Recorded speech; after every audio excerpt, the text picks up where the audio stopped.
स्वागत है प्यारे बच्चों आप सभी की एक नई वीडियो में। यदि आप सभी क्लास 7 में हैं तो ये वीडियो आप सभी के लिए बहुत ज़्यादा इंपॉर्टेंट होने वाली है। आज की वीडियो में मैं आप सभी को प्रश्नावली 3.1 के सभी क्वेश्चनों को सॉल्व कराऊंगा।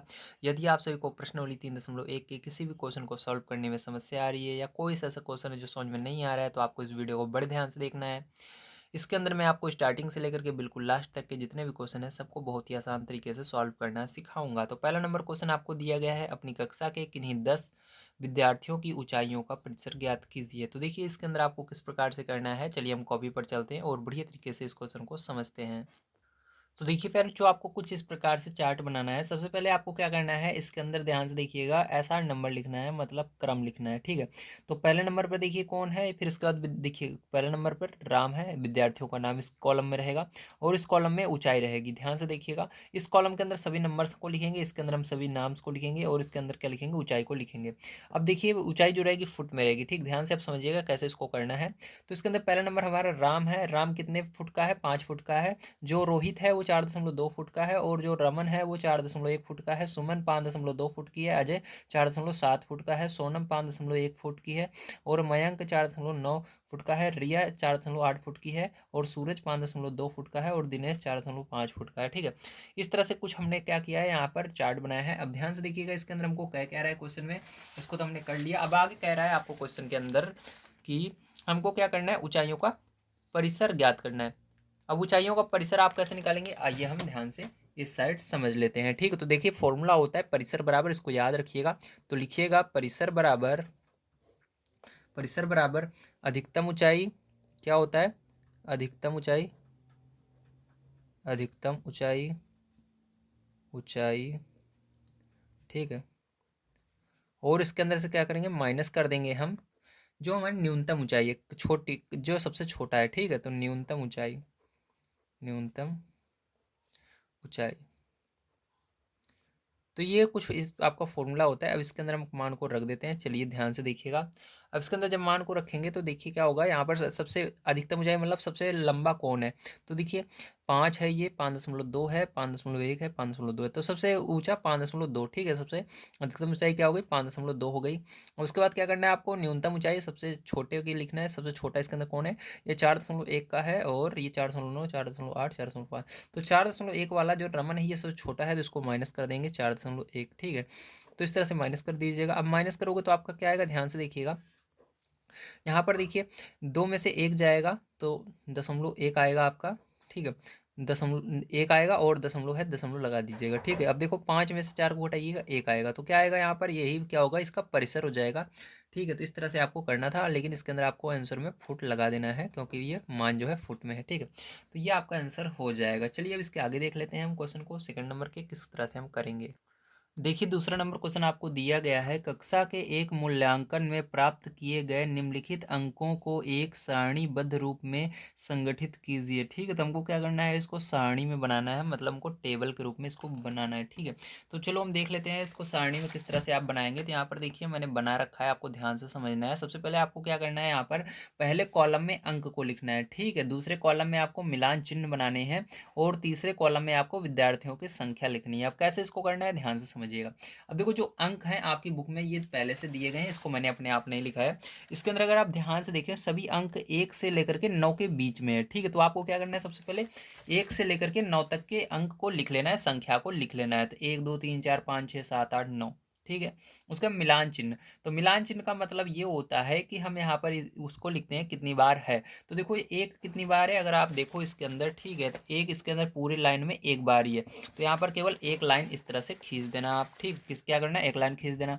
दो कितनी बार है, तो देखो दो, ध्यान से देखो, दो यहाँ पर 2 बार है, एक ये रहा एक ये रहा। तो यहाँ पर क्या करना है, 2 लाइन खींच देना। इसी तरह से आप क्या करते हो, लाइनों को खींचते हो। लेकिन ध्यान रखना, जब आपका कोई भी अंक, ठीक है, 4 से ज़्यादा होता है तो आपको क्या करना है, उसके ऊपर एक तिरछी लाइन खींचना है। जैसे इसको मैंने खींचा है तो 5 कितनी बार था, 5 बार था, ठीक है। देखो यहाँ पर 5 बार था, तो इसलिए क्या करना है, 4 तो आपकी सीधी लाइन रहेगी, एक तिरछी लाइन रहेगी। अगर मान लीजिए कोई अंक 6 बार है तो कैसे करोगे, तो इसके आगे आप फिर 1 लिखोगे, 6 हो जाएगा, फिर उसके बाद 7, फिर 8, फिर 9। लेकिन जब 10वां रहेगा फिर वहाँ पर तिरछी लाइन खींचना, ठीक है। समझ गए, वेरी गुड। अब ध्यान समझिएगा, ये जो लास्ट वाला कॉलम है इसके अंदर क्या हुआ है, तो इसके अंदर विद्यार्थियों की संख्या है, मतलब यहाँ पर जितनी बार मिलान चिन्ह रहेगा उसको गिनकर यहाँ पर लिख देना। या आप ऐसे भी कर सकते हो, यहाँ पर जितनी बार एक है उसको वहाँ पर संख्या के रूप में लिख देना। तो एक कितनी बार है, एक बार है। और दो कितनी बार था बुक में, दो बार था, उसको यहाँ पर भी लिखा था। इससे देख कर सकते हो या बुक से देख कर सकते हो, दोनों बात एक ही है। तो यहाँ पर देख कर करो, ज़्यादा सही पड़ेगा। तो दो देखो कितनी बार है, एक दो, दो लाइन हमने खींचा मतलब दो बार है। तीन कितनी बार है, एक बार है। चार कितनी बार है, तीन बार है। पाँच कितनी बार है, हमने पाँच लाइन खींचा, पाँच बार है। छः कितनी बार है, चार बार। सात दो बार। आठ एक बार। नौ एक बार। ठीक है, तो ये तो हमारा हो गया। अब देखो इसके आगे क्वेश्चन भी आपको दिया गया है। चलिए अब क्वेश्चन को हम पढ़ लेते हैं। दिया गया है सबसे बड़ा अंक कौन सा है। तो इसके अंदर देखिए यहाँ पर मैं उत्तर बता देता हूँ आपको, ध्यान से देख लीजिएगा। ठीक है, तो इसका फर्स्ट नंबर का कह रहा है इसके अंदर सबसे बड़ा अंक कौन सा है। तो देखो सबसे बड़ा अंक कौन सा है इसमें से, सबसे बड़ा अंक ध्यान से देखना है आपको। ठीक है, तो देखो सबसे बड़ा अंक यहाँ पर कौन सा है। एक सेकंड, इसके अंदर से नहीं, इसके अंदर से देखना है, अंक में से। ठीक, क्या कह रहा है, अंक कह रहा है। तो अंक ये रहा, हमने लिखा है। विद्यार्थियों की संख्या हमको नहीं देखनी, अंक को देखना है। तो सबसे बड़ा अंक इसके अंदर कौन सा है, 9 है। ठीक है, तो इसके अंदर 9 है, या आप इस बुक में भी देख सकते हो सबसे बड़ा अंक इसमें कौन सा दिख रहा है आपको, तो 9 ही दिख रहा है। ठीक है, 9 से बड़ा कुछ भी नहीं है। तो यहाँ पर आपका उत्तर क्या हो जाएगा, 9 हो जाएगा। ठीक है, चलो इसका सेकंड नंबर का पार्ट देख लेते हैं क्या दिया गया है। तो जो इसका सेकंड नंबर का पार्ट है आपको दिया गया है, सबसे छोटा अंक कौन सा है। तो सबसे छोटा अंक एक है। ठीक है, क्या है, एक है। तो इस लाइन में हमने देखा एक आ रहा है, तो एक लिख दिया। अब चलो इसी तरह से इसका तीसरा नंबर हम देख लेते हैं, सबसे छोटा अंक भी हो गया। अब देखो तीसरा नंबर जो इसका है बच्चों, वो दिया गया है आपको, इन आंकड़ों का परिसर क्या है। तो मैंने आपको परिसर निकालना भी पीछे बताया पहले नंबर क्वेश्चन में, सबसे बड़े में से सबसे छोटे को घटाना है। ठीक है, तो सबसे बड़ा अंक यहाँ पर देखो क्या, 9 है। 9 में से क्या करना है आपको, सबसे छोटा अंक क्या है, एक है, तो एक को घटा देना है। ठीक है, जब 9 में से एक को घटाओगे तो कितना आएगा, 8 आएगा। तो आपका आंसर क्या हो जाएगा, यही हो जाएगा। अब चलो इसका 4 नंबर का क्वेश्चन देख लेते हैं। तो देखो इसका जो 4 नंबर क्वेश्चन है आपको दिया गया है यहाँ पर, अंक गणितीय माध्य ज्ञात कीजिए। तो अब देखो माध्य कैसे के निकालते हैं, इसको भी समझ लीजिए। माध्य निकालने के लिए आपको क्या करना होगा, जितने भी अंक आपको थे जो आपकी बुक में दिए गए हैं, ठीक है, कितने अंक, ये सभी अंकों को क्या करना है आपको, जोड़ लेना है। जोड़ करके जितनी बार है उसको गिन करके भाग देना है। समझ में नहीं आ रहा है, कोई बात नहीं, चलिए इसके अंदर हम चलते हैं कॉपी में, फिर मैं आपको समझाता हूँ। तो जितने अंक हैं उन सबको सबसे पहले हम लिख लेते हैं। तो देखो आपकी बुक में जो जो है उन सबको मैं लिख रहा हूँ यहाँ पर। तो 4 है, फिर प्लस लगाना, फिर 6 है, फिर प्लस लगाना, फिर 7 है, फिर प्लस लगाना। इस तरह से जितने अंक हैं सबको लिख लीजिए। ठीक है, कहाँ से लिख रहा हूँ मैं, दिखा देता हूँ। तो ये देखिए इस तरह से 4 लिखना, फिर प्लस लगाना, 6 लिखना, फिर प्लस लगाना, 7 लिखना, फिर प्लस लगाना, 5, इन सबको प्लस लगाकर लिख लो। ठीक है, तो चलो यहाँ पर लिख लेते हैं। तो इस तरह से सभी अंकों को लिख लीजिएगा। ठीक, तो यहाँ पर मैंने सभी अंकों को लिख लिया। और देखो ये क्या करना है आपको, बटे लगा देना है। ठीक, इसके क्या करना है, पूरे बटे लगाना है। और बटे लगाने के बाद क्या करना है आपको, जितनी बार है सबको गिन लीजिए। देखो कितने अंक हैं टोटल, सबको गिनो, 1 2 3 4 5 6 7 8 9 10 11 12 13 14 15 16 17 18 19 20। तो बटे में क्या करना है, 20 कर देना है सबको गिन करके। अब देखो ध्यान से इसके बाद क्या करोगे आप। ठीक है, तो ये हम क्या निकाल रहे हैं, माध्य निकाल रहे हैं। तो यहाँ पर लिख दीजिएगा माध्य बराबर, ठीक है, माध्य क्या निकाल रहे हैं, गणितीय माध्य निकाल रहे हैं। तो माध्य बराबर ये हो जाएगा आपका। ठीक है, तो माध्य निकाल रहे हैं। अब देखो सबको गिना हमने, जितने अंक थे सबको गिन करके बटे में 20 लगा दिया। अब क्या करना है आपको, यहाँ पर देखो सब में हमने प्लस लगाया, तो सबको क्या करना होगा, जोड़ना होगा। तो माध्य बराबर क्या हो जाएगा, सबको यहाँ पर जोड़ लीजिएगा। ठीक है, तो यहाँ पर हम सबको जोड़ लेते हैं। तो जब सबको जोड़ोगे आप, तो आपका कितना आएगा इन सबको जोड़ने पर। ठीक, तो आप बढ़िया तरीके से बैठ करके इसको जोड़िए। तो यहाँ पर आपका 100 आ जाएगा। कितना आएगा, 100 आएगा। और बटे में 20 है, तो 20 से भाग दे देना 100 में। तो कितना जाएगा जल्दी बताओ भाग देने पर। तो भाग दोगे तो यहाँ पर आपका आ जाएगा 20 पंचे 100। ठीक है, तो 5 का हो जाएगा इसका आंसर, हो जाएगा कितना होगा आंसर, 5 होगा। ठीक है, चलिए इसके चलते हैं नेक्स्ट क्वेश्चन पर, जो इसका थर्ड नंबर क्वेश्चन है उसको पढ़ते हैं और उसको भी सॉल्व कर लेते हैं। तो देखिए तीसरा नंबर क्वेश्चन कह रहा है, प्रथम 5 पूर्ण संख्याओं का माध्य ज्ञात कीजिए। तो प्रथम 5 पूर्ण संख्याएं आपको लिखनी है। तो यहाँ पर हम लिखेंगे, ध्यान से देखिएगा, लिखेंगे प्रथम 5 पूर्ण संख्याएं। तो प्यारे जो ध्यान समझिएगा, यहाँ पर आपको पूर्ण संख्याएं पता है कहाँ से स्टार्ट होती है, 0 से स्टार्ट होती है। तो यहाँ पर क्या हो जाएगा, 0 1 2 3 और 4 हो जाएगा। देखो 5 हैं, 1 2 3 4, 5 हो गई टोटल। ठीक है, अब इनका क्या निकालना है आपको, माध्य निकालना है। तभी मैंने पीछे माध्य निकालना बताया। ठीक है, चलो यहाँ पर ध्यान से देख लेते हैं। तो माध्य बराबर क्या हो जाएगा आपका फॉर्मूला। तो यहाँ पर माध्य बराबर आप लिखेंगे संख्याओं का योग बटे में कुल संख्याएं कितनी है उनको गिनकर लिखना है। ठीक है, कुल संख्याएं, ये होता है आपका फॉर्मूला। चलो अब ध्यान से देखो, संख्याओं का योग इन सबको जोड़ना है, तो 0+1+2+3+4, ठीक है, सबको हमने प्लस लगाकर लिख दिया। और सबको गिन लो कितने हैं, 1 2 3 4 5 हैं, तो 5 से भाग दे देना। अब क्या करना है, आपको सबको जोड़ लेना है, तो चलो यहाँ पर जोड़ लेते हैं। यहाँ पर 1 2 3, 3 और 3 6, 6 और 4 10, ठीक है, तो क्या हो गया, 10 हो गया। अब बटे में क्या करेंगे, 5 है तो 5 लिख कर भाग देंगे। तो जब पैर इसके अंदर भाग दोगे, 5 दूनी 10, तो आंसर कितना आएगा, 2 आएगा। तो यही आंसर हो जाएगा। चलिए अब इसके 4 नंबर क्वेश्चन पर चलते हैं, उसको भी सॉल्व करते हैं। तो देखिए, आपको 4 नंबर का क्वेश्चन यहाँ पर दिया गया है। एक क्रिकेट खिलाड़ी ने 8 पारियों में निम्नलिखित रन बनाए, ठीक है। कितने बनाए, 58, 76, 40, 35, 46, 50, 0, 100, ठीक है। उसका माध्य स्कोर या रन ज्ञात कीजिए। तो सीधी सी बात है, हमको इसके अंदर भी माध्य निकालना है, ठीक है। तो चलो हम इसका माध्य निकाल लेते हैं, यहीं पर हम देख लेते हैं, ये क्वेश्चन हो जाएगा। तो देखिए, इसके अंदर आपको क्या करना है, फिर से यही फॉर्मूला लगाना है, माध्य बराबर। तो हमारा क्या होता है, माध्य बराबर यहाँ पर फॉर्मूला हो जाएगा, ठीक है। यहाँ पर देखो, हमारे रन है, तो रन संख्या की जगह हम रन लिखेंगे, ठीक है। तो यहाँ पर लिखेंगे रनों का योग, क्या लिखेंगे, रनों का योग, योग बटे में कुल रन, ठीक है। क्या लिखोगे, कुल जितने रन बनाए उसको लिखना है। देखो, रनों का योग करना है, और कुल कुल पारियां, रन नहीं, कुल पारियां लिखेंगे यहाँ पर, मतलब कितनी पारियां खेली गई, ठीक है।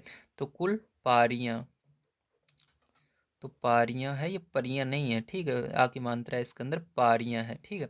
अब ध्यान से देखिएगा, इसके बाद क्या करना है, कुल रनों का योग, तो रनों को जोड़ना है हमको। तो जितने भी रन हमारे हैं उन सबको यहाँ पर प्लस करके लिख लेते हैं। चलो यहाँ पर लिख लेते हैं हम। तो यहाँ पर 58 है, प्लस लगाएंगे। फिर उसके बाद क्या है, 76 है, फिर प्लस लगाएंगे। फिर 40 है, फिर प्लस लगाएंगे। फिर 35 है, ठीक है, फिर प्लस लगाएंगे। अभी नीचे, फिर उसके बाद हमारा 35 के बाद 46 है, फिर उसके बाद प्लस लगाएंगे। फिर 50 है, फिर 0 है, फिर 100 है, ठीक है। इस तरह से आपको लिख लेना है।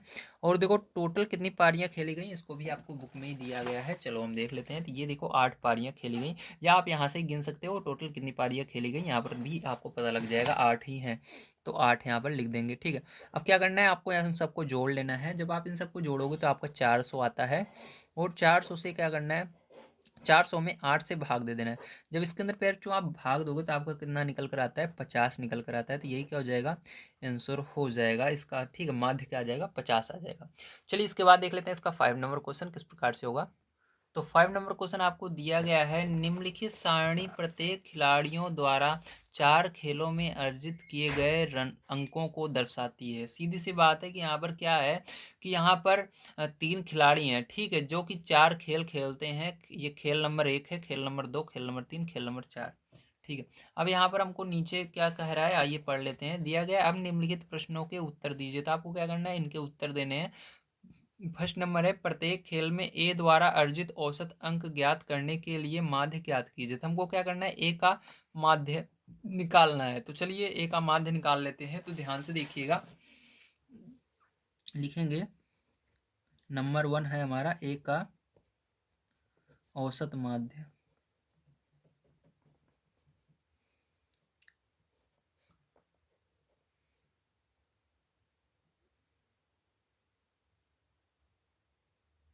ठीक है।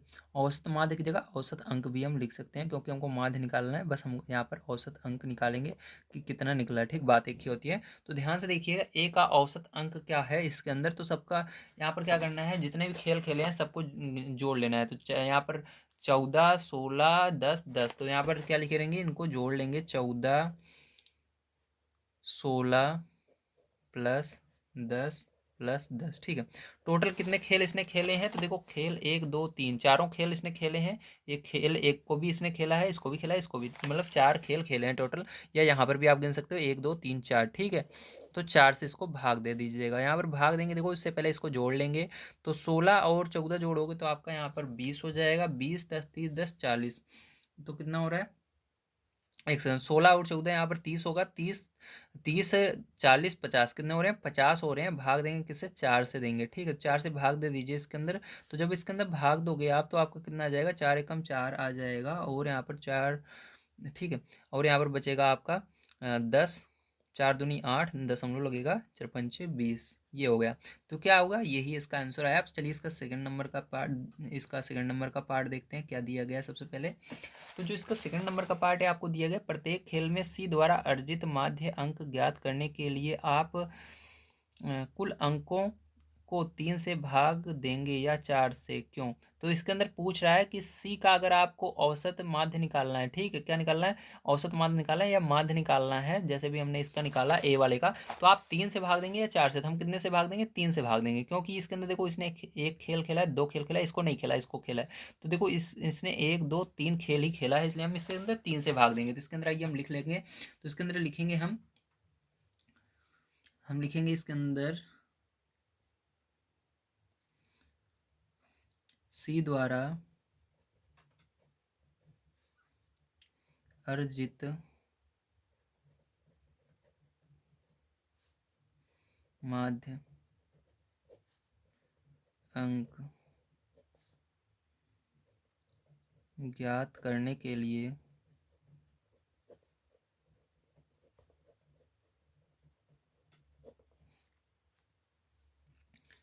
हम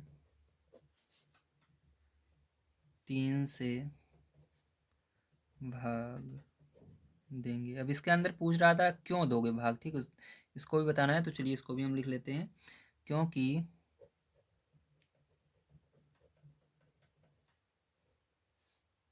सी ने केवल 3 खेलों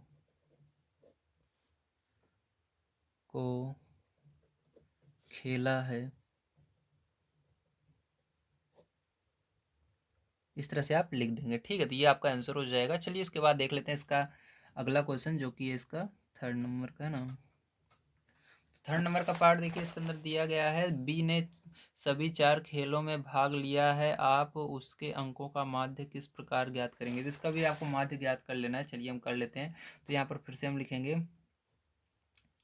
बी का औसत अंक, ठीक है, या आप औसत अंक की जगह माध्य भी लिख सकते हैं, बात एक ही है, औसत अंक। तो देखिए इसके अंदर क्या करेंगे हम, इसके अंदर भी जितना इसने खेल खेला है सबको जोड़ लेंगे, 0 8 6 4 को जोड़ेंगे। तो 0 8 6 4 बटे लगाएंगे, और इसके अंदर देखिए 1 2 3 4 पारी खेला था, तो 4 से भाग दे देंगे। तो उसके अंदर भाग दे दीजिए, तो कितना हो जाएगा, सबको जोड़ लीजिए सबसे पहले। तो यहाँ पर 8 4 8 4 यहाँ पर हो जाएगा आपका 12 12 6 18, ठीक है। तो क्या हो जाएगा, यहाँ पर 18 हो जाएगा। बटे में क्या करेंगे, 4 से भाग देंगे इसके अंदर। तो आपका यहाँ पर आने वाला है भाग देने पर, ठीक है। तो यहाँ पर आ जाएगा 4.5, कितना आ जाएगा, 4.5 आ जाएगा, ठीक है। तो चलिए ये हुआ इसका आंसर। तो चलो अब ध्यान से देखिएगा, ये हो गया इसका। अब एक लास्ट इसके अंदर क्वेश्चन बच जाता है, चलिए उसको भी कर लेते हैं, जो है 4 नंबर का इसका, ठीक है। किसका प्रदर्शन सबसे अच्छा है, तो किसका है, देखो इसने क्या किया इसका, तो इसका सबसे, क्योंकि इसने खेला ही नहीं, ध्यान से देखिए, इसने खेल खेला ही नहीं, इसलिए इसका प्रदर्शन सही नहीं है, ठीक है। इसको हम हटा देंगे। अब इन दोनों में कंपेयर करना है किसका सही है। तो देखो इसका क्या है, 12.5 आया है औसत अंक, और इसका है 4.5। तो कौन सा सही है, ये वाला ज़्यादा सही है, ठीक। तो यहाँ पर आप लिख देंगे 4 नंबर में ए का औसत ए का प्रदर्शन सही है, ठीक है। तो ए का प्रदर्शन सही है, प्रदर्शन सही है या अच्छा है, ठीक है, एक बात है, अच्छा है, ये हो गया, ठीक है। चलिए अब चलते हैं इसके आगे क्वेश्चन पे। तो देखिए आपका 6 नंबर का क्वेश्चन दिया गया है, विज्ञान की एक परीक्षा में विद्यार्थियों के एक समूह द्वारा 100 में से प्राप्त किए गए अंक, ठीक है। तो 100 में से कितने अंक प्राप्त किए गए हैं विद्यार्थियों द्वारा, यहाँ पर दिया गया है। अब कह रहा है आपको ये सभी अंक हैं, आप देख लीजिए। आगे कह रहा है ज्ञात कीजिए। तो आपको यहाँ पर मतलब 3 पार्ट में इसको बताने हैं। तो नंबर 1 जो दिया गया है, विद्यार्थियों द्वारा प्राप्त सबसे अधिक अंक और सबसे कम अंक बताना है इसके अंदर, ठीक है। तो चलो इसके अंदर हम देख लेते हैं बड़ी तरीके से इसको। तो देखिए इसके लिए आपको करना क्या है, सबसे पहले मैंने यहाँ पर लिख लिया सबसे अधिक सबसे कम, तो आपको यहाँ पर देखना है और कुछ नहीं करना। तो देखो इसके अंदर 85, 76, 90, इसके अंदर से सबसे अधिक कौन सा है, तो सबसे अधिक है 90। क्या है, नहीं 90 है के बाद देखो 95 भी है, तो सबसे बड़ा 95 होगा। तो यहाँ पर सबसे ज़्यादा अंक कौन सा है, 95 है, सबसे अधिक अंक 95। ठीक है, अब देखो सबसे कम, तो सबसे छोटा इसके अंदर कौन सा है, ध्यान से देखो, तो आप देख रहे हो 39 है। ठीक है, तो यहाँ पर क्या लिखेंगे, 39 लिखेंगे। ठीक है, तो ये हो गया इसका आंसर। अब चलिए इसके बाद इसका देख लेते हैं अगले जो सेकंड नंबर का पार्ट है वो किस तरह से होगा। दिया गया प्राप्त अंकों का परिसर, तो यहाँ पर प्राप्त अंकों का परिसर बताना है। तो चलिए अब देखते हैं परिसर किस प्रकार से आपको निकालना है। ठीक है, तो ध्यान से देखिएगा, तो मैंने इसके अंदर बताया था आपको परिसर निकालने का बहुत ही आसान तरीका होता है।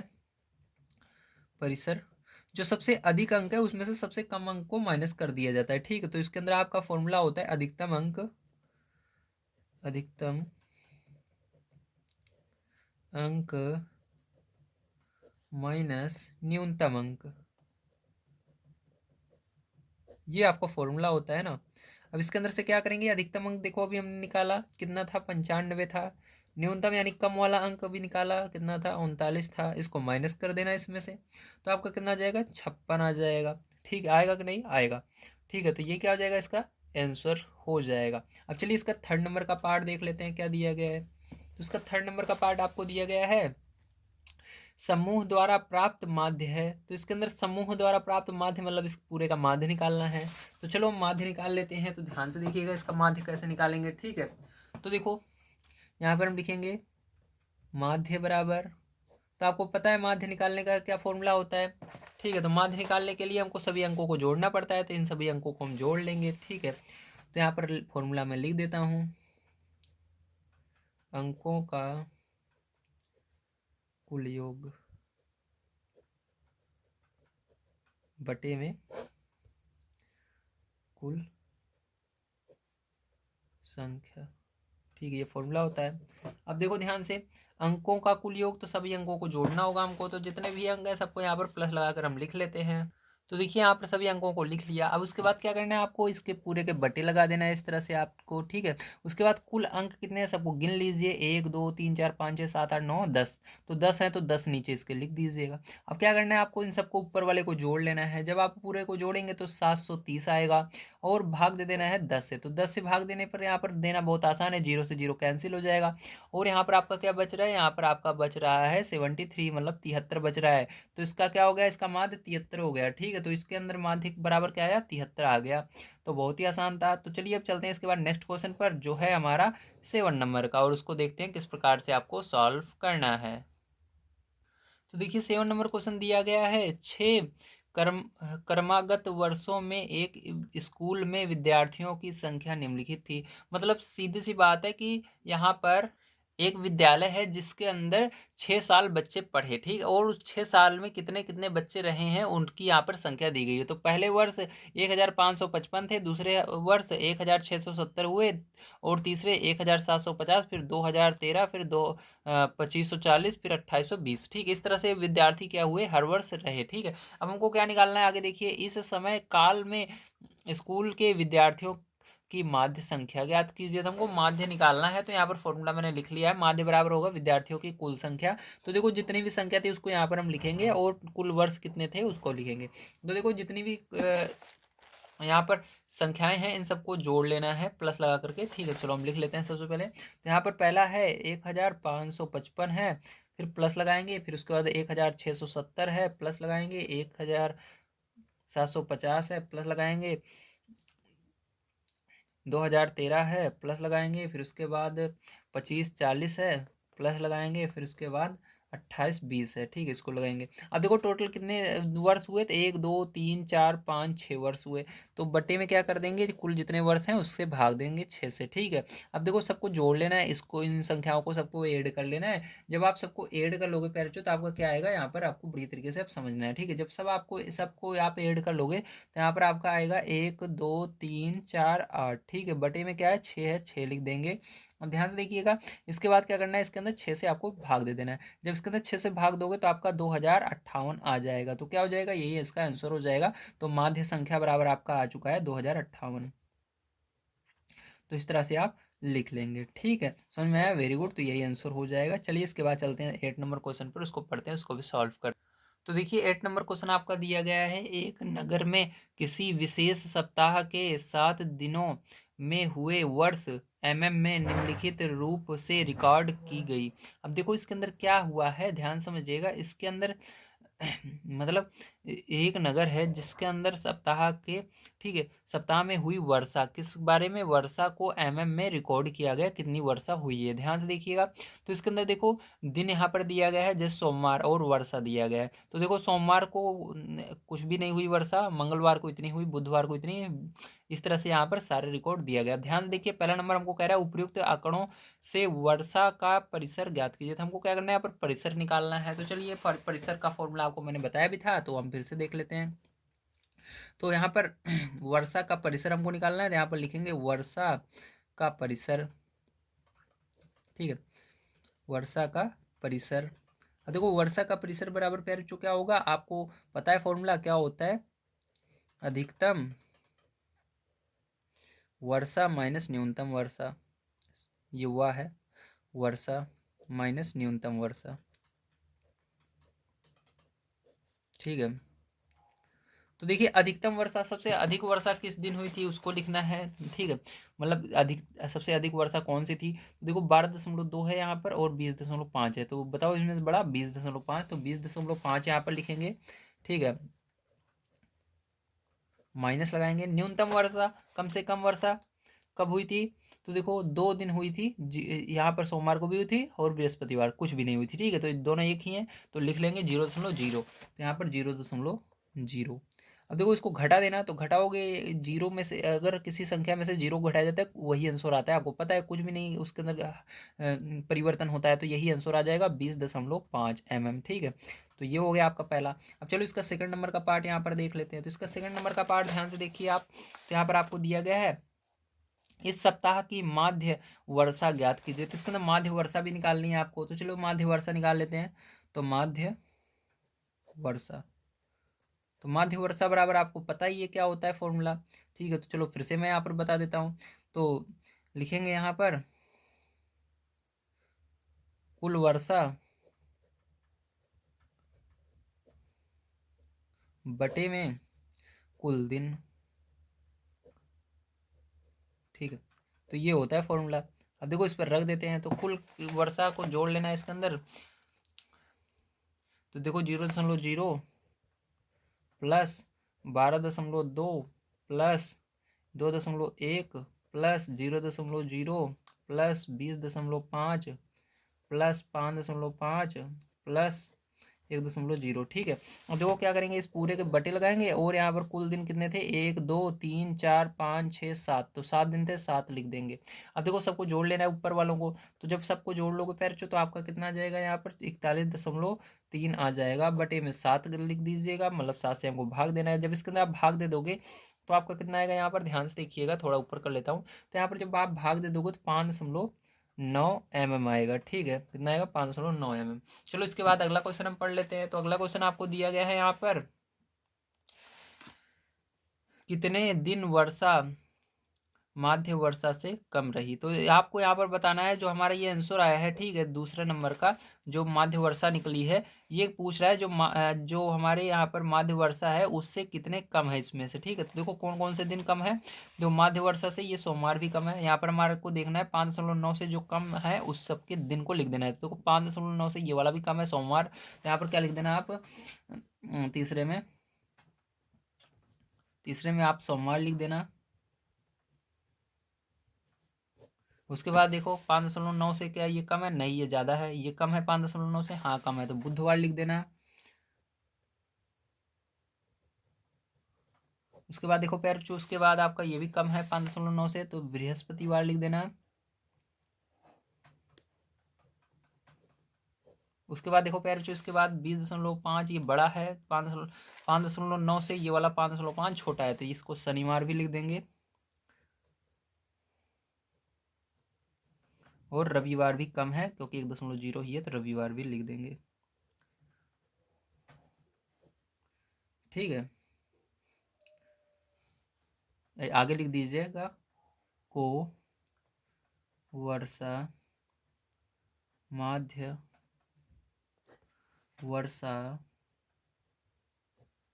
से कम रही। ठीक है, तो ये हो गया। अब चलिए इसके बाद लास्ट क्वेश्चन देख लेते हैं, जो कि हमारा 9 नंबर का। तो दिया गया है 10 लड़कियों की ऊंचाई सेंटीमीटर में मापी गई और निम्नलिखित परिणाम प्राप्त हुए। ठीक है, तो वह यहाँ पर क्या मिले, 10 लड़कियों को जब नापा गया सेंटीमीटर में, तो इतने इतने उनके सेंटीमीटर निकले। एक लड़की 1.35 सेंटीमीटर की थी, दूसरी वाली 1.50 सेंटीमीटर, तीसरी 1.39, इस तरह से सबको नापा गया है। ठीक है, अब यहाँ पर कुछ क्वेश्चन है इसके अंदर, चलिए इनको हम कर लेते हैं। टोटल 5 क्वेश्चन है, नेक्स्ट पेज पर इसको कर लेते हैं। तो दिया गया है फर्स्ट नंबर, सबसे लंबी लड़की की लंबाई क्या है। तो सबसे लंबी कौन सी है इसके अंदर देख लीजिए, जो सबसे बड़ा अंक है वही सबसे लंबी है। तो 150, 151 बड़ा है। ठीक है, तो सबसे बड़ी कौन सा है, 151 है। ठीक है, कौन सा है, 151। तो यहाँ पर लिख देंगे हम फर्स्ट वाले में, सबसे लंबी लड़की की लंबाई बराबर कितना है, सबसे लंबी 151 सेंटीमीटर वाली है। ठीक है, इसको लिखेंगे।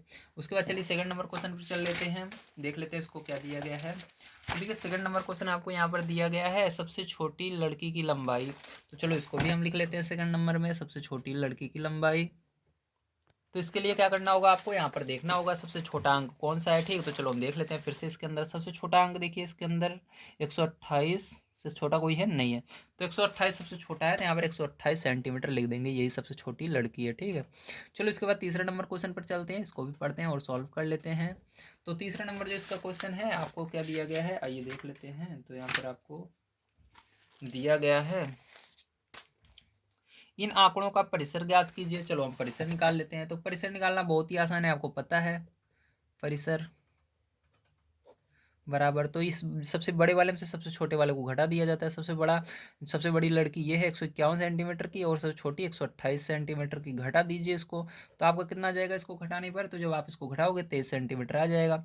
तो ये आपका आंसर हो जाएगा। ठीक है, चलो इसका 4 नंबर क्वेश्चन देख लेते हैं। तो इसका 4 नंबर क्वेश्चन आपको क्या दिया गया, ध्यान से देखिए। तो कह रहा है लड़कियों के माध्य लंबाई, ऊंचाई लंबाई क्या है। तो इसके अंदर सीधी सी बात है, आपको माध्य निकालना है। तो लड़कियों का माध्य निकालना है, तो चलो हम माध्य निकाल लेते हैं इसके अंदर। तो माध्य बराबर क्या हो जाएगा, इसके अंदर ध्यान से देखिएगा, सबको आपको यहाँ पर जोड़ना होगा। ठीक है, तो ऐसे लिख लीजिएगा, लड़कियों की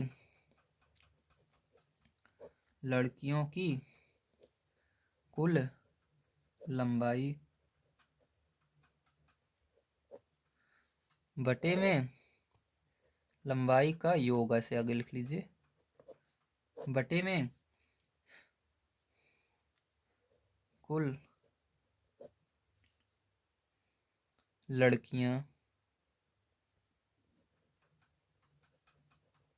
कुल कितनी लड़कियां थी। ठीक है, ध्यान से देखिएगा। अब यहाँ पर हम कर रहे हैं इसको। ठीक है, तो यहाँ पर जो जो है उसको लिख लेंगे। तो जैसे कि आपका पहला है 135, प्लस लगाएंगे, फिर 150, फिर 139, फिर 128, फिर उसके बाद प्लस लगाएंगे 151, फिर प्लस 132, 146, 149, 143 और लास्ट में 141। ठीक है, इस तरह से हम लिख देंगे।